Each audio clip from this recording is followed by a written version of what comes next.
조합원 여러분 반갑습니다. 재개발 재건축 전문가 매거진 H의 제재쌤 김재경입니다.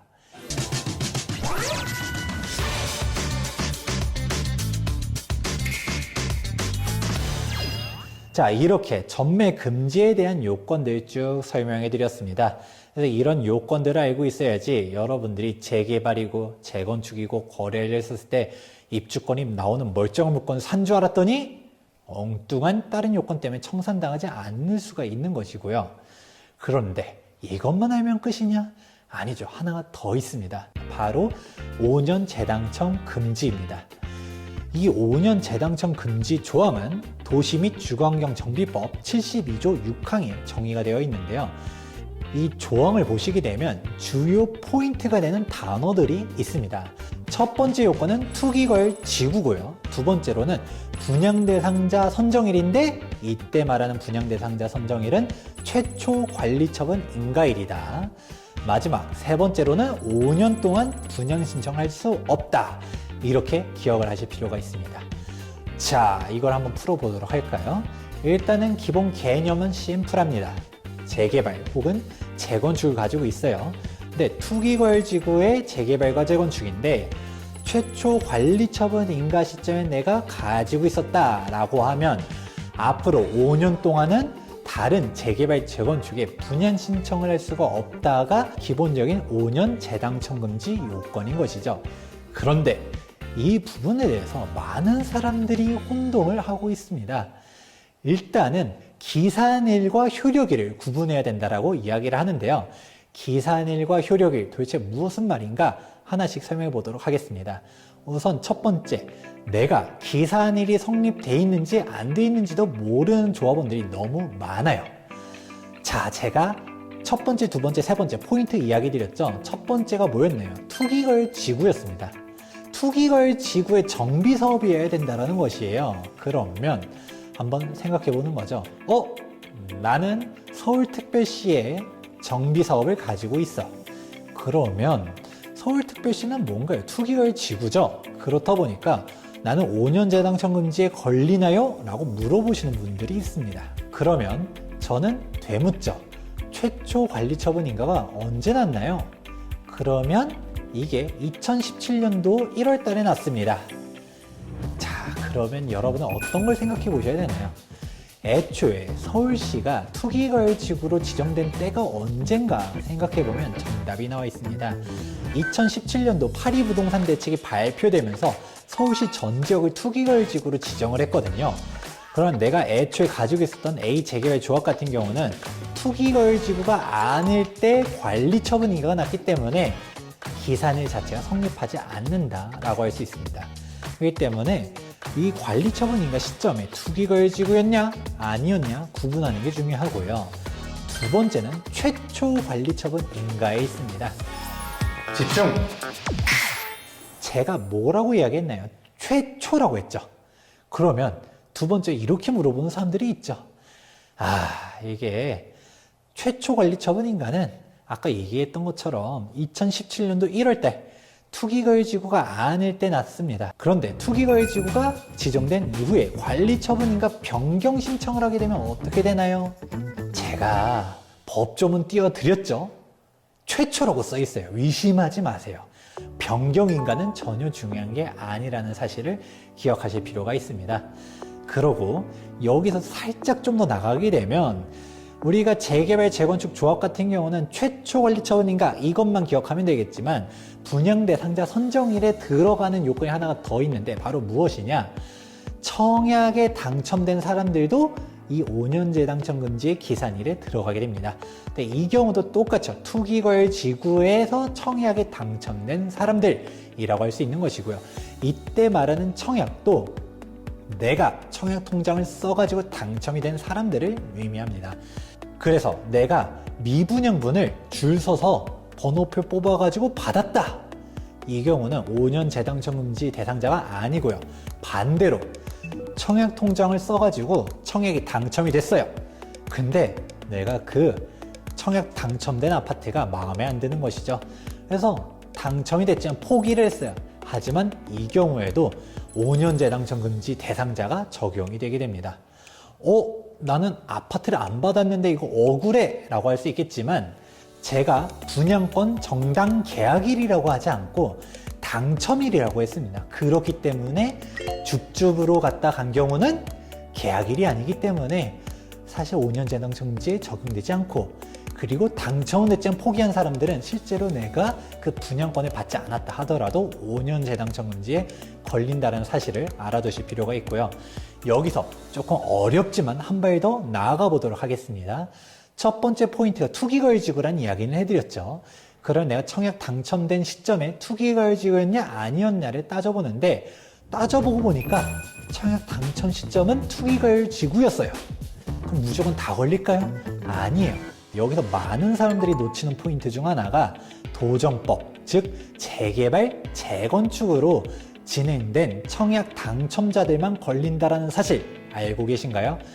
예를 들어서 내가 위례 신도시의 청약이 당첨됐어요. 투기거래지구 지정 이후로 당첨이 된 거예요. 혹은 과천에 당첨이 된 거예요. 투기거래지구죠. 그런데 이 경우 같은 경우는 따져볼 필요성이 있겠죠. 여기는 재개발지구 건축이 아니라 택지개발지구로 간 사업들일 가능성이 되게 많습니다.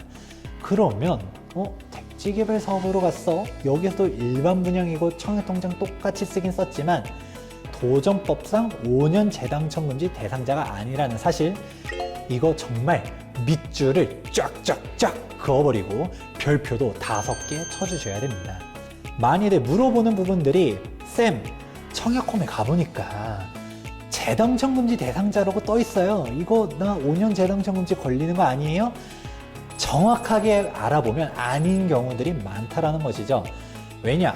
청약홈에 떠 있는 경우는 투기거래지구 여부가 중요하지가 않아요. 그래서 청약홈엔 재당첨 금지 대상자고 떠 있어도 사실 투기거래지구 지정 전에 당첨된 경우들도 있을 수가 있고요. 그리고 투기거래지구 지정 이후에 당첨됐다 하더라도 내가 재개발, 재건축으로 지정된 게 아니다 라고 하면 상관이 없다라는 사실 알아두실 필요성이 있습니다. 이제 그러면 이렇게 기산일 자체가 성립이 안 된 사람들은 분양 신청이 금지되지 않기 때문에 내가 새로운 재개발과 재건축을 매수한다, 분양 신청이 자유롭다라고 할 수 있는 것이죠. 그러면 일단 기본적인 계산의 성립 자체를 체크하는 게 가장 중요한 쟁점 사항, 이렇게 이야기할 수 있고요.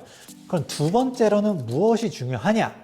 기산이 일단 성립이 됐어요. 그럼 기산이 성립된 이후에 진행하려고 했었을 때, 이게 이 재개발, 재건축이 내가 5년 재정적 금지 걸렸으니까 이젠 투자가 끝났나요? 아니거든요. 투자할 수가 있죠. 어떤 식으로 투자할 수가 있느냐? 둘 중 하나겠죠. 5년 재당첨 금지의 기산의 성립으로부터 아직 5년이 되기까지가 3년 남았어요. 그러면 3년 뒤에 분양 신청을 아직 안 할 만한 구역들을 가면 된다라는 거죠. 이제 막 조합설립 인가가 나왔습니다. 그러면 조합설립 인가로부터 사업시 인가까지 통상 2년 정도 걸리는데 여기서 더 지연될 수도 있는 것이고요. 그리고 일단 2년 만에 사업시 인가가 났다 한다 하더라도 감정평가하고 서울시 같은 경우는 시공사선 정도 이때 하고, 그러고 분양 신청을 나중에 들어서거든요. 그러면 3년이 지났을 가능성이 있겠죠. 자, 그럼 이렇게 가는 방법들이 있지만 만에 하나 사업이 너무 빨리 진행되면 어떻게 되나요? 라고 물어보시는 분들이 있는데, 이 경우는 저는 꽃놀이패라는 표현을 씁니다. 바로 무슨 말이냐? 원래 재개발, 재건축이 사업 단계가 넘어가면 넘어갈수록 가격대들이 올라가게 되는데, 이게 원래 5년 동안 올라갈 만한 기간을 압축적으로 올라가게 되는 거죠. 조합장이 일을 너무 잘해. 조합원들이 대동단결을 너무 잘해. 그래서 사업시 인가도 1년 만에 패스해버리고, 지금 관리처분 인가까지도 1년 만에 나는 조합들도 있긴 있거든요. 그래서 사업시 인가로부터 분양 신청까지 갑자기 속도전을 착착착착착 가가지고, 나 이거 분양 신청 안 될 것 같아 라고 하면 팔면 되죠.